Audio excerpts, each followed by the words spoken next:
Hey everyone, in this video I'm going to show you how to change phone number on Credit Karma. So this is easy to do, just follow what I am doing. So first thing you need to do is just go to the Credit Karma website, or you can open the Credit Karma app and then log in your account. Once you are logged in, simply locate your profile icon or the menu. This is often in the top right corner of the website or the bottom at the screen. In your profile settings, look for an option labeled phone number or the contact information. Click on edit next to your current phone number. After this, enter your new phone number and follow any prompts that appear. Credit Karma may send a verification code to your new number to confirm it.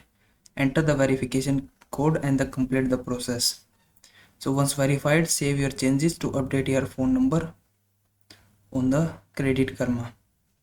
So that's it. If you found this video helpful, please like this video and subscribe to my channel.